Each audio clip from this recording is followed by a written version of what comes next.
একদিন মাঝরাস্তায় একটা ছেলে আমার ওড়না টেনে ধরেছিল। আমি পেছনে ফিরে ছেলেটার হাতে আমার ওড়না দেখে কোনো সাত পাঁচ না ভেবে তার গালে একটা থাপ্পড় বসিয়ে দিয়েছিলাম। কিন্তু আমি জানতাম না ছেলেটা সাধারণ কোনো ছেলে না, সে গুন্ডা মাস্তান টাইপের ছেলে। আর সেদিন থেকেই আমি ওই ছেলের নজরে পড়ি। ছেলেটাকে থাপ্পড় দিয়ে বলেছিলাম, বাসায় কি মা বোন নাই? ছেলেটা আমার চোখের দিকে তাকিয়েছিল। তারপর আমি তাকে অভদ্র বলে বাসায় চলে আসি। আমাদের এলাকার পাশের এলাকাটা নাম করা এলাকা, মানে খারাপ হিসেবে পরিচিত। যদি কেউ শুনে আমি এই এলাকার মেয়ে, তাহলে সবাই বলে ওই এলাকার মানুষগুলো খুব খারাপ, আর ওখানেই এই মেয়ের বাসা, তাহলে ওরাও খারাপ। আসলে দুই এলাকা পাশাপাশি হওয়ায় আমাদের এলাকার মানুষদেরও সবাই খারাপ বলে। পাশের এলাকার মানুষগুলো মারামারি ঝগড়া এসব নিয়ে দিন পার করে, আর অর্পণ ওই এলাকার ছেলে, আর তারও খারাপ হিসেবে খুব নামডাক আছে। বখাটে ছেলে একটা, মারামারি তো তার পেশা। তবে আমি এর আগে তাকে কখনো দেখিনি। বাসায় এসে আম্মুকে বললাম, আম্মু জানো, একটা ছেলে আজ রাস্তায় আমার ওড়না টেনে ধরেছিল, আর আমি তাকে থাপ্পড় মেরেছি। আম্মু আমাকে ভালো করেছি বলবেই কি তা না, উল্টো বলছে, তুই কি করেছিস সেটা? যদি ওই ছেলে তোর কোনো ক্ষতি করে ফেলে? এলাকার অবস্থা ভালো না বলে সবাই অল্প বয়সে এখানকার মেয়েদের বিয়ে দিয়ে দেয়। আমার আব্বুর স্বপ্ন আমি অনেক পড়াশোনা করব, তাই তিনি আমাকে পড়াচ্ছেন। কিন্তু আব্বু তো বিদেশ, বাসায় ছেলে মানুষও নেই, খুব সাবধানে থাকতে হয় আমাদের। তাই পরের দিন ঘুম থেকে উঠেই শুনি আম্মুর চিল্লাচিল্লি। আমি চোখ ডলতে ডলতে ঘুম থেকে উঠে আম্মুকে জিজ্ঞেস করি, হয়েছেটা কি? সকাল সকাল চিল্লাচ্ছ কেন? তুই জানিস তুই কাকে থাপ্পড় দিয়েছিস? কাকে? আরে ওই ছেলের নাম অর্পণ, পাশের এলাকার নাম করা বখাটেও, মারামারিতে সবার আগে, খুব খারাপ ছেলে। আর তুই কিনা ওকেই মারলি? আজ থেকে তুই আর বাসার বাইরে যাবি না, আজ থেকে কলেজেও যেতে হবে না তোর, বাসায় বসে বসে পড়বি, পরীক্ষার সময় পরীক্ষা দিবি, ব্যাস। আম্মুকে জিজ্ঞেস করলাম, তুমি কিভাবে জানলে যে ওই ছেলেকেই আমি মেরেছি? আরে ওই ছেলে ওর বন্ধুকে পাঠাইছে বাসায়, আর বলছে এটা নিহিনদের বাসা নাকি। আমি বলছি হ্যাঁ, কোনো সমস্যা? তখন ওই ছেলে আমাকে বলল, আপনার মেয়ে কার গায়ে হাত তুলছে জানেন? অর্পণের গায়ে। আল্লাহ, এই মেয়ে নিয়ে আমি কি করব? মানুষও চেনে না। আম্মু প্লিজ এভাবে চিল্লাচিল্লি করো না, আমি যাব না বাসার বাইরে, এবার শান্তি। শান্তি। এরপর আমি কলেজে যাওয়া বন্ধ করে দিই। কিন্তু ওইদিকে অর্পণ আমাকে খুঁজে হয়রান।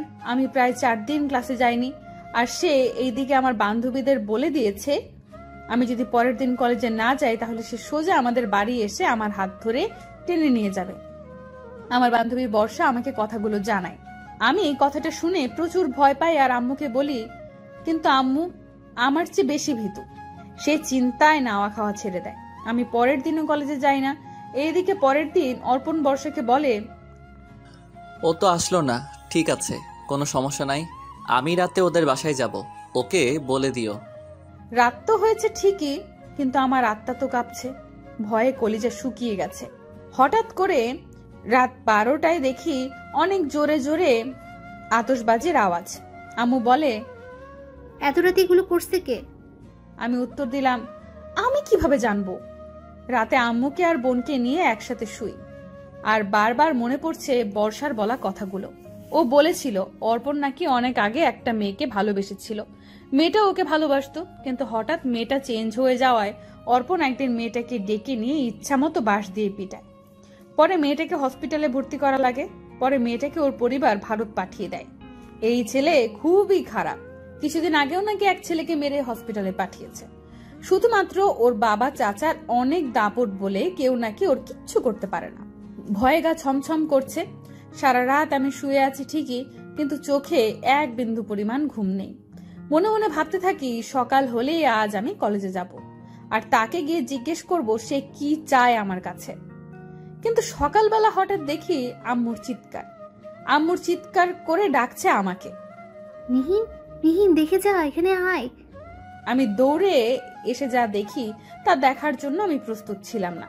এসে দেখি আমাদের বাড়ির উঠোন জুড়ে অনেকগুলো গোলাপের পাপড়ি দিয়ে গাঁদা ফুল দিয়ে লেখা হ্যাপি বার্থডে নিহিন, আর এই একই লেখা উঠোন জুড়ে জায়গায় জায়গায়, আর আশেপাশে অনেক গোলাপ ছড়ানো ছেটানো। আমি তো দেখে অবাক, এসব কে করলো? আর আমি তো কোনো প্রেম টেমও করি না যে আমার বয়ফ্রেন্ড বা লাভার আমার জন্য এগুলো করবে। আম্মু বলল, কি এসব? হ্যাঁ, আমি কিভাবে বলবো? কে করেছে এগুলো? আমি জানি না আম্মু। কিন্তু আমি জানি। কি জানো আম্মু? এসব অর্পণ করেছে, যাকে তুই থাপ্পড় মেরেছিস। কিন্তু ও তোর জন্মদিনের কথা জানলো কি করে? আমিও অবাক, ও আমার জন্মদিনের কথা জানলো কি করে? কি দরকার ছিল ঝামেলায় পড়ার? এখন কোথাকার চল, কোথায় করায় তাই দেখ। উফ, এত চিন্তা করো না তো আম্মু, যা হবার পরে দেখা যাবে। যাও নাস্তা বানাও, আমি খেয়ে কলেজে যাব। কি, কলেজে যাবি তুই? ফ্রেন্ডরা সবাই যেতে বলেছে। ওরা একটা ছোটখাটো প্রোগ্রামের আয়োজন করেছে আমার জন্মদিন উপলক্ষে। আমি না গেলে কিভাবে হয়? আচ্ছা যাবি, ভালো কথা, সাথে আমিও যাব। তুমি আমাকে সন্দেহ করছো আম্মু?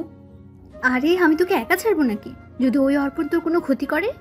ও, এখন ভাব, কলেজে যেতে হলে আমাকে সাথে করে নিয়ে যেতে হবে, না হলে আমি যেতে দেব না। আমিও রাজি, ওকে যেও। আম্মু নাস্তা বানালো, খাওয়া দাওয়া করে রওনা দিলাম আম্মুকে নিয়ে কলেজের উদ্দেশ্যে। কিছু দূর যেতেই আমার চোখ এবার চড়ক গাছ।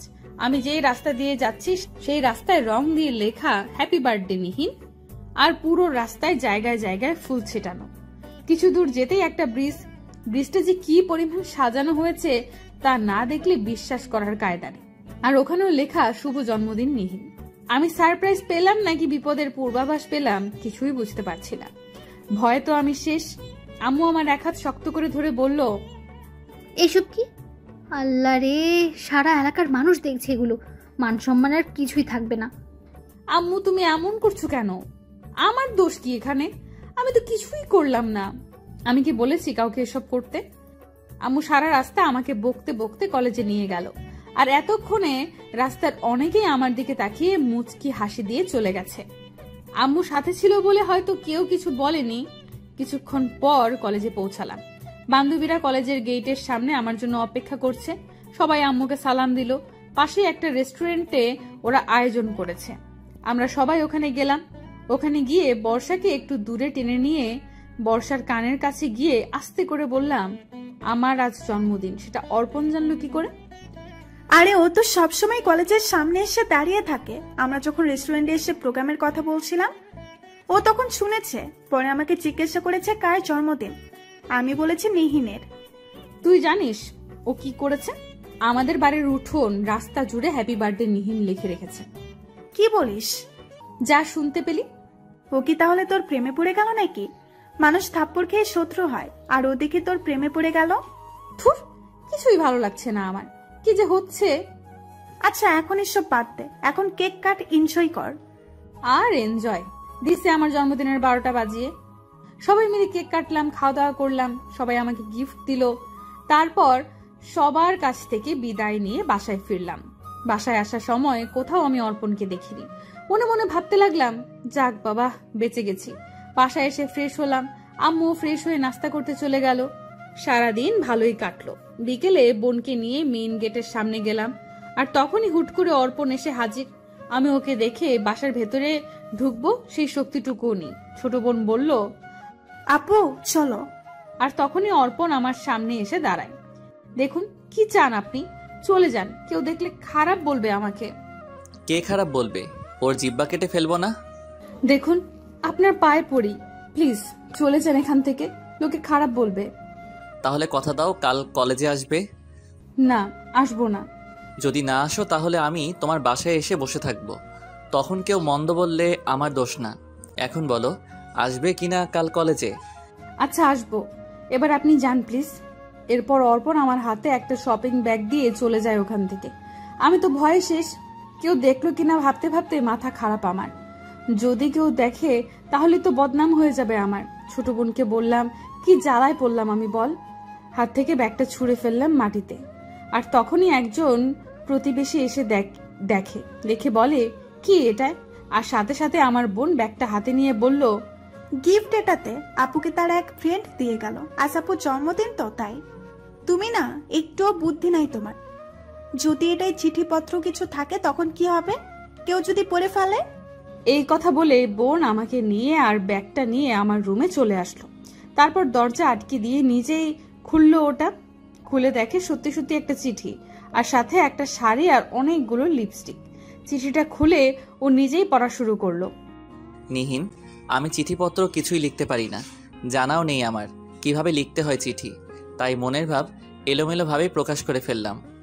রাত 12টায় আমি তোমার বার্থডে সেলিব্রেট করি ব্রিজে, আর আতশবাজির আওয়াজ সেখানেই হয়। আর রাস্তায় উঠোনে আমি লিখে রেখেছি ওগুলো। এই শাড়িটা তোমার জন্মদিনের গিফট। আমি চাই আগামীকাল তুমি এই শাড়িটা পরেই আমার সামনে আসো, আর এখান থেকে যে কোনো একটা লিপস্টিক দিয়ে আসলেই হবে। বাকি কথা দেখা হলে সামনাসামনি বলবো। ইতি অর্পণ। আম্মু যদি জানে এসবের কথারে পিচ্ছি, তাহলে আজ মেরেই ফেলবে আমাদের। এগুলো এখন কি করব? আর আমি এই ছাইপাশ পরবো তো দূরে থাক, ঘর থেকেই বের হব না আর। কিন্তু আপু, সে যদি সত্যি সত্যি বাসায় চলে আসে? তোর আসবে না, এমনিতেই ভয় দেখিয়েছে, বাদ দে এসব। রাতে টেনশনে না খেয়ে শুয়ে পড়ি। ছোট বোনকে তো বোঝালাম যেভাবেই হোক, কিন্তু নিজের মন তো বলছে ও যদি সত্যি সত্যি চলে আসে, আর ও যে ভয়ঙ্কর, আসলেই বা কি করব আমি? কোন রকম রাতটা পার হয়। সকালে ইচ্ছে করেই বিছানা থেকে উঠি না, আমি ভয়ে আছি যদি চলে আসে অর্পণ। বেলা 12টা, আম্মু ডেকে গেছে অনেকবার। আমি তাকে বলে দিয়েছি ভালো লাগছে না, ঘুমাবো। সারা রাত ঘুমাইনি। আম্মু খেয়ে ঘুমাতে বলছে, কিন্তু খাবার যে আমার গলা দিয়ে নামবে না, যে ভয়ে আছি আমি।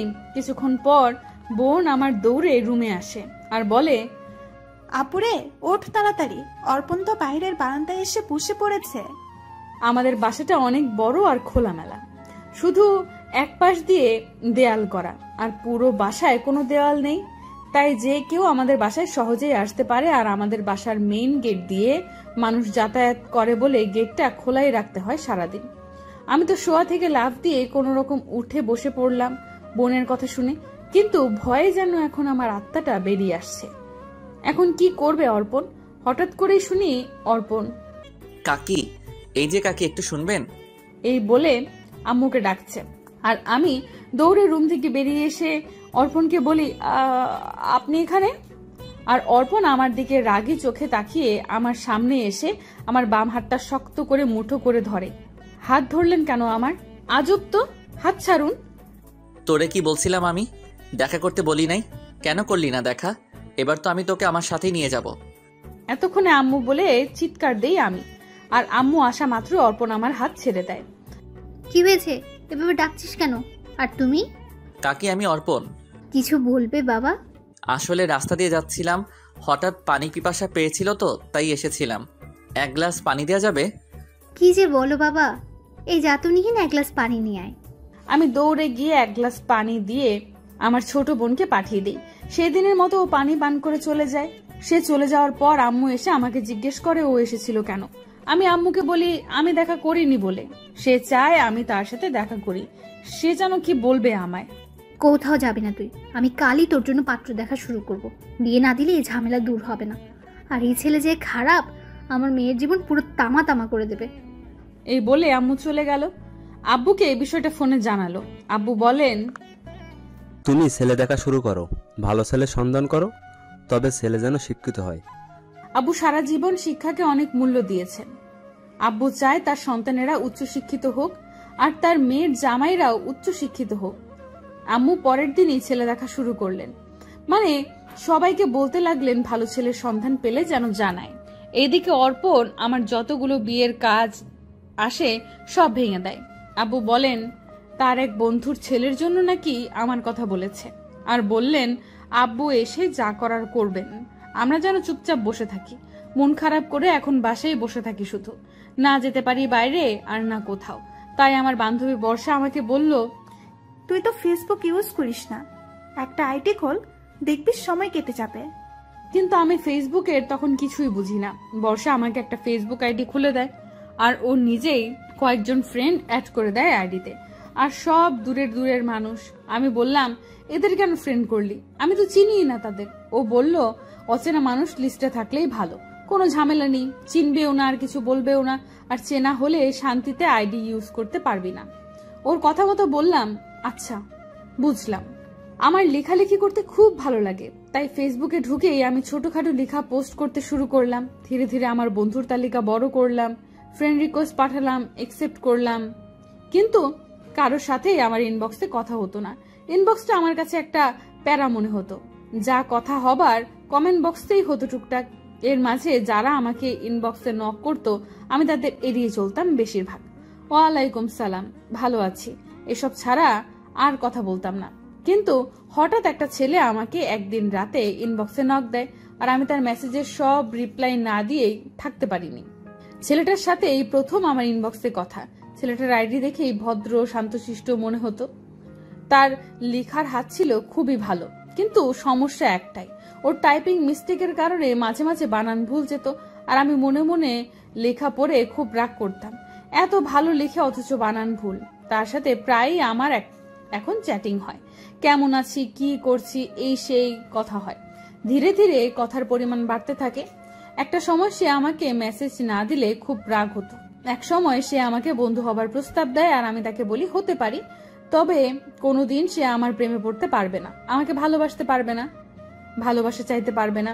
কারণ আমি শুনেছি কখনো কোনো ছেলে মেয়ে নাকি বন্ধু হয়ে থাকতে পারে না, একদিন না একদিন তারা নাকি একে অপরের প্রেমে পড়বেই।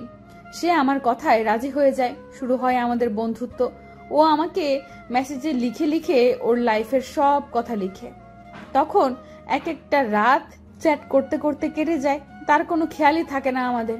ও প্রবাসী, দেশের বাইরে থাকে, আর আমি থাকি বাংলাদেশে। এইভাবে আমাদের বন্ধুত্ব আরো মজবুত হতে থাকে। আর কথায় কথায় ওকে আমি মনে করিয়ে দেই, খবরদার ভুলেও আমার প্রেমে পড়া যাবে না। বেচারা আমাকে চ্যালেঞ্জ করে, সে কোনোদিন আমার প্রেমে পড়বে না, সে এমন ছেলেই না, তার মনে ভালোবাসা বলতে কিচ্ছু নেই, সে ভালোবাসার ধারে কাছেও নেই। আর আমিও তাকে উল্টো চ্যালেঞ্জ করে বলি, জাস্ট 15 দিনের ভেতরে সে আমার প্রেমে পড়বে আর আমাকে ভালোবাসবে, আমি যদি চাই। ও আমাকে বলে, ওকে, চ্যালেঞ্জ অ্যাকসেপ্ট করলাম, যাও 15 দিন সময় দিলাম, করে দেখাও এই অসাধ্য সাধন। আমিও আমার কথায় অটল, জিন্দেগিতেও তোমার প্রেমে আমি পড়ব না। আর সবচেয়ে মজার কথা হলো আমরা তখনও দুজন দুজনকে দেখিনি। তখন ওর প্রোফাইলে কোনো পিক ছিল না, আর আমিও আমার প্রোফাইলে কোনো পিক ইউজ করিনি, তাই দেখাও হয়নি কেউ কাউকে। আর ও নিজেও আমার কোনো পিক চাইনি তখন, আর আমিও চাইনি। চলছিল আমাদের অদেখা বন্ধুত্ব, আর সাথে ওই চ্যালেঞ্জ। দেখা যাক বাজিতে কে জিতে, নিহিন নাকি নিনিত। পরের দিন আমি নিনিতকে বলি, চ্যালেঞ্জ বাদ। ও বলে, নাকি হেরে যাবার ভয়। আমি বললাম, নিহিন হারার মেয়ে না। কিন্তু এর মাঝে অর্পণ আবার ঝামেলা শুরু করে, কিন্তু এই সব ঝামেলার মাঝেও নিনিত ছিল আমার ভরসা। ওর সাথে কথা বললে আমি সব ঝামেলা সব ভুলে যেতাম। যদিও তখন ও আমার বন্ধু। হঠাৎ একদিন অর্পণদের বাসার মানুষজন আমাদের বাসায় এসে হাজির। আমি বসে বসে টিভি দেখছিলাম, আর তারা বাসায় ঢুকে যায়। যেহেতু এলাকায় তাদের অনেক নাম ডাক আর এসেছেও প্রায় অনেকজন, আম্মুও ভয় পেয়ে যায়। তারপর হঠাৎ মানুষগুলো রুমের ভেতরে ঢুকে আম্মুকে বলে, তোমার মেয়েকে আমাদের অর্পণ ভালোবাসে আর ওকে বিয়ে করতে চাই, তুমি ওর বাবাকে জানাও আর বিয়ের ব্যবস্থা করো। এইদিকে তো আমাদের হাত পা কাঁপুনি শুরু। আম্মু বলে, ওর আব্বুর সাথে কথা বলে জানাবো। ওনারা বলে, কোনো জানাজানির দরকার নাই। এই বলেই অর্পণের কাকা আমার আঙুলে একটা আংটি পরিয়ে দেন আর বলেন, বিয়ে পাকা, মেয়ের বাবার সাথে কথা বলে ডেট ফাইনাল করো। আমি তো সেদিন কাঁদতে কাঁদতে শেষ। আম্মু বলে, এ কি করলেন? আমাদের মেয়ে শিক্ষিত, আর ওই ছেলে তো পড়াশোনাও জানে না। তখন ওই বাড়ির মানুষজন রেগে জানার বলেন, কে বলেছে ও শিক্ষিত না? ও তো এখনো পড়াশোনা করছে, কলেজে যায় না, ঢাকায় গিয়ে শুধু পরীক্ষা দেয়। পরে অবশ্য জানা যায় আসলে নিজের এলাকার কলেজে পড়ে না বলে অনেকেই জানে না ও যে পড়াশোনা করে। আম্মু বলে, কিন্তু ও তো মারামারি করে, সবাই বলে। তারা বলেন, আমাদের নাম ডাক আছে, তাই ওই সব একটু আধটু হয়, আর মানুষ এমনিতেই আমাদের নামে খারাপ কথা ছড়ায়। আম্মু আর কথা বাড়ায় না। এদিকে আম্মু আব্বুকে সব জানায়। আব্বু বলেন, আমি আমার বন্ধুর ছেলের সাথেই নিহিনের বিয়ে দেব, তুমি কোনো চিন্তা করো না। এরপর আমি মানসিকভাবে ভেঙে পড়ি, অসুস্থ হয়ে পড়ি। অনেকদিন অনলাইনে যাই না, ফেসবুকে আসা হয় না। আম্মু বলে, তুই এসব নিয়ে ভাবিস না, তোর আব্বু একটা ব্যবস্থা করবে। আম্মু অনেক বুঝায় আমাকে। তারপর ডিপ্রেশন কাটিয়ে আমি কয়েকদিন পর অনলাইনে যাই, আর গিয়ে আবার নিনিতকে বলি, তুমি কিন্তু আমার প্রেমে পড়ো না কখনো, আমি এঙ্গেজড। ও আমাকে বলে, তুমি নিশ্চিন্ত থাকো। ও আর আমাকে জিজ্ঞাসা করে না কিছু, আর আমিও বলি না। এদিকে আমাদের বন্ধুর মতোই কথা চলতে থাকে। কিন্তু হঠাৎ আমি একসময় ফিল করি আমি নিজেই নিনিতকে ভালোবেসে ফেলেছি। ওর জন্য অদ্ভুত একটা টান কাজ করে। যেহেতু অর্পণের জন্য বাসা থেকে কোনো সাপোর্ট নেই আর আমি ওকে পছন্দ করি না, সেহেতু ভালোবাসাটা নিনিতের জন্যই জন্ম নেয়। আর ভাবতে থাকি নিনিত যদি আমাকে ভালোবাসে আর দেশে আসে তাহলে আব্বু আম্মুকে আমি নিনিতের কথাই জানাবো। আর একদিন নিজেই নিনিত আমাকে বলে দেয় ভালোবাসি, আর সাথে সাথে আমিও বলে ফেলি ভালোবাসি। এরপর একদিন ওর প্রোফাইলে একটা ছবি আপলোড করে, যে ছবিটা দেখে আমার বাকরুদ্ধ হবার অবস্থা। সব সময় আমার বান্ধবীরা বলতো আজ ওর উপর ক্রাশ খেয়েছি, কাল ওর উপর ক্রাশ খেয়েছি, কিন্তু আমার লাইফে আমি কোনোদিন ক্রাশ শব্দটা ইউজই করিনি। কিন্তু সেদিন প্রথম আমার মনে হলো আমি ক্রাশিত হলাম আমার নিনিতের হাসিতে।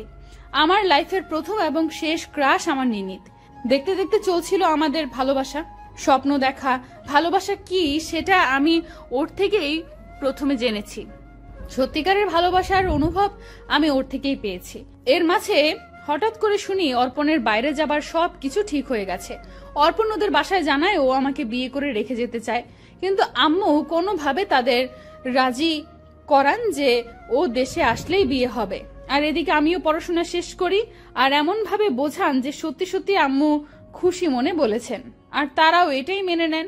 অর্পণ বাইরে চলে যায়, কিন্তু ও যাওয়ার আগে সারা এলাকা যে জানিয়ে যায় আমি ওর হবু বউ, এটা আমরা কেউ বুঝতে পারিনি। কিন্তু বুঝি তখন যখন রাস্তায় বের হলে সবাই বলতো কিরে তোর বর কেমন আছে। মাথা আমার খারাপ হয়ে যেত এসব কথা শুনে। আমি না পারতাম এগুলো সইতে, না পারতাম কাউকে বলতে। বাসায় এসে আম্মুকে বলতাম, সবাই দেখি জানে আমি অর্পণের বউ। আম্মু বলে আর বলিস না, আমাকেও সবাই একই কথা বলে। জানি না কি হবে, এমন মানুষের নজরে পড়েছিস, ওকে তোকে সহজে ছাড়বে। ওইদিকে আমি এসব ঝামেলার কথা বারবার নিনিতকে বলতে চাইতাম, কিন্তু বলতে পারতাম না।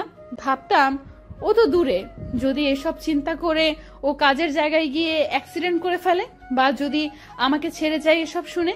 যেহেতু আমাদের সামনাসামনি দেখা হয়নি, ও যদি আমার কথা বিশ্বাস না করে, আর এই ভয়টা থাকার কারণও ছিল বটে। নিনিত আমাকে খুব সন্দেহ করত, যে কোনো বিষয় নিয়ে অবিশ্বাস করত। যেমন যার তার আইডির নাম বলে বলতো এইগুলো তোমার আইডি, ওই আইডি থেকে কাউকে কমেন্ট করলে বলতো ওইসব কমেন্ট নাকি আমি করেছি।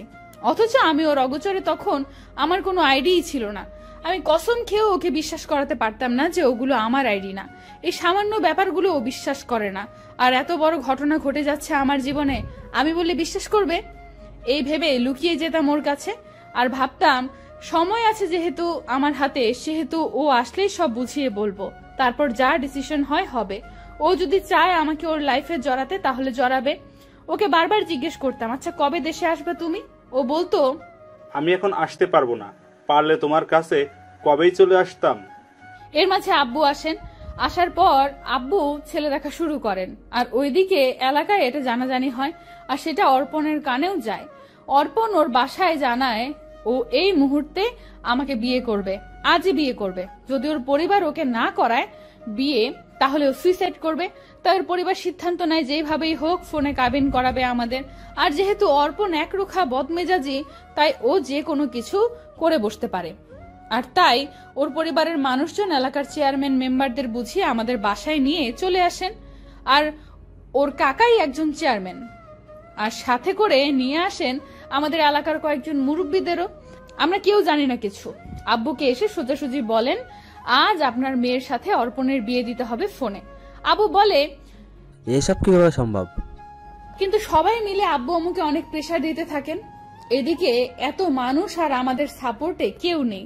সবাই বলছে করে ফেলো মেয়ের কাবিন, এই ছেলে তোমার মেয়েকে ছাড়বে না, আর গোপনে যদি অন্য কোথাও বিয়ে দাও তাহলে তোমার সমস্যা হতে পারে। আম্মু কান্নাকাটি করছে, এদিকে আমিও কাঁদছি। আব্বুও দিশে পাচ্ছে না কি করবে। আর আমি যে নিনিতকে কিছু জানাবো, নিনিত তো বাইরে, না পারবে আসতে, না পারবে কিছু করতে। ওর নাকি ভিসা নেই। আর ওইদিকে অর্পণ বারবার ওদের পরিবারের জানায় কাবিন আজ না হলে অর্পণের লাশ যাবে দেশে। অবশেষে আম্মু এসে আমাকে বলেন তোর আব্বু বলছে কাবিনটা করে নিতে। কিন্তু আম্মু এই ছেলে তো। দেখ মা, এলাকার সব মানুষ একজোট হয়ে আছে, আমাদের তো এখানেই থাকা লাগবে। সবাই জানে তোদের এঙ্গেজমেন্ট হয়ে গেছে। তাছাড়া তোর বোনের কথা চিন্তা করবি না, ওরা যদি ক্ষতি করে ওর। আর ওই ছেলে যদি কিছু করে ফেলে তাহলে আমাদের পুরো পরিবারের সাফার করতে হবে। তুই কি এটা চাস? তাছাড়া ছেলে তো পড়ালেখাও জানে, হয়তো বাজে রেকর্ড ছিল, কিন্তু এখন তো বাইরে চলে গেছে, ভালো জায়গায় থাকে। দেশে যখন ফিরবে তখন আর এমন থাকবে না, রাগ ঝাল সব চলে যাবে ওর। তাছাড়া তোকে ভালোবাসে, তাই তো পাগলামি করেছে এত। তোমরা এইভাবে আমার জীবনটা নষ্ট করে দিবা শুধুমাত্র তোমরা এলাকায় সেফ থাকার জন্য? এগুলো আমার কথা না রে মা, তোর বাবার কথা। সে চায় না কোনো কারণে তার মান সম্মান নষ্ট হোক। বেচারার অবস্থা খুব খারাপ, উনিও এই ছেলেকে অতটা পছন্দ করে না। আম্মু, আমি এই এলাকা ছেড়ে চলে যাব, অন্য জেলায় চলে যাব। প্লিজ এই ছেলেকে বিয়ে করতে বলো না আমায়, আমার জীবনটা এইভাবে নষ্ট করে দিও না। মারে, আমার কিছুই করার নাই, দেখছিসই তো ওদের কত বড় গ্যাং। তুই যদি অন্য কাউকে বিয়েও করিস, ওই ছেলের ক্ষতি করতে তার 1 মিনিটও হাত কাঁপবে না। এবার তুই চলে গেলেও তো আমাদের এখানে থাকতে হবে যদি তারা আমাদের ক্ষতি করে। আম্মু কাঁদছে। আমি জানি এই ছেলেকে আম্মুর মোটেও পছন্দ না। ছেলে দেখতে সুন্দর, পরে জানা গেল শিক্ষিত, কিন্তু এই ছেলের নামে মারামারি রেকর্ড আছে। আর আমরা মধ্যবিত্ত পরিবার, সাধারণ পরিবার, আর তারা ক্ষমতাবান পরিবার, তাদের অনেক পাওয়ার। আম্মু তাই রাজি না এখানে, কিন্তু বাধ্য হয়ে রাজি হতে হচ্ছে তাদের। আমি আব্বুর সাথে কথা বলতে চাই। আব্বুকে ডাকো। আম্মু আব্বুকে ডাকে। আব্বু এসে আমার হাত ধরে কান্না করে দেন। কাবিনটা করে নাও মা, আমার মান সম্মানের বিষয়। আমি এই বয়সে আমার মান সম্মান হারালে মরণ ছাড়া আর পথ থাকবে না। অন্তত আমাদের ভালোর জন্য রাজি হয়ে যাও। আমি আব্বুকে শুধু বললাম, তাই বলে আমার পছন্দ অপছন্দের কোনো দাম নেই। সারাটা জীবন আপনাদের কথা মতো চলেছি আব্বু, আর এখন এমন একটা ছেলের সাথে কাবিন করতে বলছেন যাকে আমি না কোনোদিন মানতে পারবো আর না ভালোবাসতে পারবো। আব্বু, আমি অন্য কাউকে পছন্দ করি। আমার আব্বু অসুস্থ হয়ে পড়েন, আর সবাই আরো বেশি করে প্রেসার দিতে থাকেন। অবশেষে বাধ্য হয়ে ফোনে কাবিনটা করেই নিতে হয় আমার। সবার ভালোর জন্য আমার অর্পণকে গ্রহণ করতে হয়, কিন্তু আমার আত্মা জানে নিনিত আমার সবটুকু জুড়ে। যদি নিনিত সেদিন দেশে থাকতো তাহলে আমি ওকে সবকিছু বলে একটা ডিসিশন নিতে পারতাম, কিন্তু আমার সেই পথও ছিল না। সবকিছু শেষ হয়ে গেল সেদিনই। আর কথা হলো অর্পণ কার্ড পেলেই দেশে আসবে, এতে যেই কয় বছরই লাগুক। অর্পণ এখন চিন্তামুক্ত, এখন আর কেউ চাইলেও আমাকে বিয়ে করতে পারবে না। সেদিন আমি 6 ঘন্টা অনলাইনে যেতে পারিনি। আমার একটা বদ অভ্যাস আছে, সেটা হলো আমি অতি কষ্ট পেলে আর অতি রাগে মোবাইল ছুঁড়ে মারি, আর সেদিনও তাই করি। আমার মোবাইলটা সেদিন হ্যাং করে বারবার। সব ঝামেলা কাটিয়ে 6 ঘন্টা পর আমি অনলাইনে যাই। গিয়ে দেখি নিনিতের মেসেজ। সারাদিন কই ছিলাম জানতে চেয়ে মেসেজ দিয়েছে অনেক। আমি শুধু ওকে ফোন দিয়ে কান্না করে বলেছিলাম, সব শেষ নিনিত, সব শেষ হয়ে গেছে। সেদিন ওপাশ থেকে নিনিত স্তব্ধ হয়ে গিয়েছিল। এরপর লাইন কেটে দিয়ে আমি পাগলের মতো চিৎকার করে কাঁদতে থাকি। জীবনটা আমার ওখানেই থেমে যায়। এর মাঝে অর্পণের সাথে আমার তেমন কথা হয় না বললেই চলে। আমি তার সামনে ভিডিও কলেও যাইনি কখনো। সে বুঝতো আমি তাকে মানতে পারিনি এখনো। সে কাজে বিজি থাকতো আর আমি আমার লেখাপড়া নিয়ে। এর মাঝে আমার একটা অসুখ ধরা পড়ে, যার কারণে আমি অসুস্থই থাকতাম 12 মাস। বাসায় বন্দিই থাকতাম সব সময়, কারোর সাথে তেমন কথাও বলতাম না। নিনিতের সাথে আমার যোগাযোগ ছিল তখনও। ও আমাকে সাপোর্ট দিত, বলতো আমি সুস্থ হয়ে যাব। সব সময় ছায়ার মতো থেকেছে ও আমার। দেখতে দেখতে প্রায় 1.5-2 বছর। কিছুদিন আগে শুনি অর্পণ দেশে আসবে। নিনিত এতদিনেও দেশে আসেনি, ওর সাথেও আমার দেখা হয়নি এখনো। নিনিতকে আমি মেসেজে জানালাম অর্পণের কথা। ও আমাকে বলল আমি যেন কোনোদিন অর্পণকে কষ্ট না দেই, ওর মাঝে যেন সুখ খুঁজে নেই। আমিও বললাম ও যেন দেশে এসে কাউকে বিয়ে করে নেয়। দোয়া করলাম সুখী যেন হয়। বিদায় নিলাম ওর কাছ থেকে, কিন্তু মিথ্যা বলবো না, আমি এতদিনেও নিনিতকে ভুলতে পারিনি। সব সময় মনে মনে ভেবেছি ও যদি এর মধ্যে দেশে আসতো তাহলে ওকে আমি সব কিছু বুঝিয়ে বলতাম। আমার জীবনটা এত বড় এক ঝামেলার সাথে জড়িয়ে গেছে, সব বলতাম, নয়তো পালিয়ে যেতাম। জীবন তো একটাই, আমারও তো ভালোভাবে বাঁচার অধিকার আছে। কিন্তু আবার ভয়ও পেতাম যদি কেউ নিনিতের ক্ষতি করে বা আমার পরিবারের ক্ষতি করে আমি চলে গেলে। কিন্তু কখনো নিনিতকে আমি কোনো রকম আশা দিইনি, বরং ওকে বলেছি ভাগ্যটাকে মেনে নাও। তবে আমার কপালে যে নিনিত নেই, তাই তো আজও সামনে থেকে দেখতেও পারিনি ওকে। আর সবকিছু বুঝিয়ে বলা তো দূরের কথা। অর্পণের আসার কথা শুনে আমি নিনিতের সাথে টোটালি যোগাযোগ বন্ধ করে দিই। যদিও ওর সাথে আমার তেমন কথা হতো না শেষের দিকে, আমি ওর কাছ থেকে দূরে দূরে থাকতাম যাতে ও আমাকে খুব সহজে ভুলে যেতে পারে। শুনেছি চোখের আড়াল নাকি মনের আড়াল। এরপর অর্পণের আগমন ঘটলো। জানি না ওকে মানতে পারবো কিনা বা আমার জীবনে কি ঘটতে চলেছে। সে কি আগের মতোই আমাকে ভালোবাসে নাকি আমাকে এখন আর ভালোবাসে না। সে আসার পর ঘরোয়াভাবে দোয়া পড়ানো হলো। অনুষ্ঠানের কথা ছিল যদিও, কিন্তু আমি না করায় তার হলো না। তাছাড়া পরিস্থিতিও তেমন ভালো ছিল না, তাই আনুষ্ঠানিকতা বাদ গেল আপাতত। তবে পরিস্থিতি স্বাভাবিক হলে বড় করেই একটা রিসেপশন পার্টির আয়োজন করা লাগবে, এটা কথা রইল তাদের পক্ষ থেকে। যেহেতু অর্পণের পরিবার ছোট ছেলে, তাছাড়া ওদের আত্মীয় স্বজনও অনেক, তাদের নিমন্ত্রণ করতে হবে। অর্পণদের বাসায় এই প্রথমবারের মতো আমার পা রাখা। খুব ইচ্ছে ছিল নির্নীতের বউ সাজার, কিন্তু বউ সাজাটা ছিল না আমার কপালে। আমার বউ সাজা হয়নি। সবাই বলেছিল শাড়ি পরতে, গহনা পরতে। যেহেতু আমি অর্পণকে মন থেকে গ্রহণই করতে পারিনি, সেহেতু সাজবই বা কার জন্য। আমি নর্মালি সেদিন ওদের বাসায় পা রাখলাম। কাঁদতে কাঁদতে চোখ মুখ ফুলে গেছে আমার। সবাই ভাবছে বাবা মাকে ছেড়ে যাচ্ছি বলে কাঁদছি হয়তো, কিন্তু আমি তো কাঁদছি নির্নীতের কথা ভেবে। যাই হোক, তবুও নির্নীতের অস্তিত্ব বুকের মাঝেই রেখে শুরু করতে যাচ্ছি কঠিন একটা জীবন। ওর ভাবি অর্পণের রুমে বসিয়ে দিল আমায়। আমি বসে বসে বলছি আমি বসে আছি। অর্পণ এলো। তার প্রথম কথা ছিল, ফাইনালি আমার ক্রাশ আমার ঘরে। জানো, যেদিন প্রথম তোমার ওড়না মাটিতে পড়ে যাচ্ছিল আমি তুলে ধরেছিলাম, সেদিনই প্রথম তোমাকে আমার ভালো লাগে। আর তুমি ভুল বুঝে আমাকে সেদিন থাপ্পড় দিলে। আসলে সেদিন আমি তোমার ওড়না খারাপ কিছু ভেবে টেনে ধরিনি, বরং তোমার ওড়না মাটিতে পড়ে যাচ্ছিল তাই আমি তুলে ধরেছিলাম। আর তুমি আমাকে সরি বলতে হবে না, ওই থাপ্পড়ের জন্যই তো আজ তুমি আমার ঘরে। আচ্ছা, তুমি এখনো কাঁদছো কেন? বাসার কথা মনে পড়ছে? আচ্ছা, কালই আমি তোমাকে তোমার বাসায় নিয়ে যাব। এখন কান্না থামাও। আমি যেই পরিবেশে মানুষ হয়েছি, অর্পণদের পরিবেশ তার থেকে একদম ভিন্ন। তবু মানিয়ে নেওয়ার চেষ্টা করছি আমি। এখানে কেউ আম্মুর মতো আগলে রাখে না। নির্নীতের সাথে আমি আর যোগাযোগ করিনি। কি লাভ যোগাযোগ করে ওর কষ্ট বাড়িয়ে? ও বরং জানুক আমি অন্য কাউকে পেয়ে ওকে ভুলে গেছি। হয়তো ও ভালো আছে, আমিও হয়তো একদিন এই পরিবেশে নিজেকে মানিয়ে নেব। কাটছে দিন, এই তো চলছে জীবন, আর এভাবেই হয়তো চলতে থাকবে। ধন্যবাদ সবাইকে আমাদের পাশে থাকার জন্য।